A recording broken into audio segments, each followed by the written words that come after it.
ಸ್ನೇಹಿತರೆ ನಮಸ್ಕಾರ. ನನ್ನ ಪರಿಚಯ ನಿಮಗೆಲ್ರಿಗೂ ಇದೆ ಅಂತ ಅಂದ್ಕೋತೀನಿ. ನಾನು ನಿಮ್ಮ ರವಿ ಬೆಳಗೇರಿ ಮಾತಾಡ್ತಾ ಇದ್ದೇನೆ. ಇವತ್ತಿನ ವಿಚಾರವನ್ನು ನಿಮಗೆ ತಿಳಿಸೋದಕ್ಕೆ ನಾನು ಬಂದಿದ್ದೇನೆ. ನಾನು ಇತ್ತೀಚೆಗೆ ಒಂದು ಮಹಾದೇವ ಅಂತ ಒಂದು ಸಿನಿಮಾ ನೋಡಿದ್ದೀನಿ ರೀ. ಅದ್ಭುತವಾಗಿದೆ ರೀ, ಅದು ಅದ್ಭುತವಾಗಿದೆ. ಆ ಸಿನಿಮಾ ತೆಗೆದ್ನಲ್ಲ ನಿರ್ದೇಶಕ,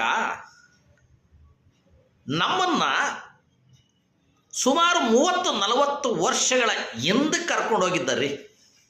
ಭಾಳ ಖುಷಿ ಆಯಿತು ನನಗೆ. ಚೆನ್ನಾಗಿ ತೆಗೆದಿದ್ದಾರೆ. ನಮ್ಮ ಪ್ರಭಾಕರ್ ಅವ್ರ ಮಗ ಇದ್ದಾರಲ್ಲ, ಹೆಸರು ವಿನೋದ್ ಅಂತ, ಭಾಳ ಅಚ್ಚುಕಟ್ಟಾಗಿ ಮಾಡಿದನ್ರಿ ತನ್ನ ಆ್ಯಕ್ಟಿಂಗು. ಆಮೇಲೆ ನಾನು ಆ ಯಮ್ಮ ಶ್ರುತಿಯನ್ನು ನೋಡಿರಲಿಲ್ಲ ರೀ, ಈ ಥರ ಆ್ಯಕ್ಟ್ ಮಾಡುತ್ತೆ ಅಂತ.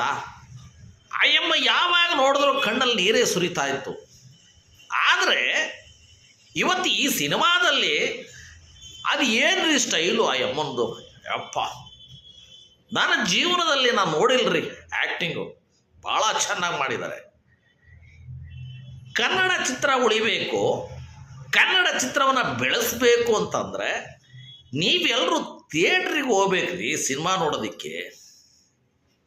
ಯಾವಾಗ ಮೊಬೈಲಿಗೆ ಬರುತ್ತೆ ಅಂತ ಕಾಯ್ತಿರಲ್ಲ, ಮೊಬೈಲಲ್ಲಿ ಬಂದರೆ ಸಿನಿಮಾ ಚೆನ್ನಾಗಿರಲ್ರಿ. ಥಿಯೇಟ್ರಲ್ಲಿ ನೋಡಿ. ಬಡ ಕಲಾವಿದರನ್ನ ನೀವು ಬೆಳೆಸಿ 4 ಜನಕ್ಕೆ ಅನ್ನ ಕೊಟ್ಟಾಗ ಆಗತ್ರಿ ನೀವು. ಇದ್ರ ಮೇಲೆ ನಾನು ಏನೇ ಹೇಳಲ್ಲಪ್ಪ. ನೋಡಿ ಹೋಗಿ ಸಿನಿಮಾನ ಥಿಯೇಟ್ರಲ್ಲಿ, ಭಾಳ ಚೆನ್ನಾಗಿದೆ. ಬರ್ತೀನಿ ಸ್ನೇಹಿತರೆ.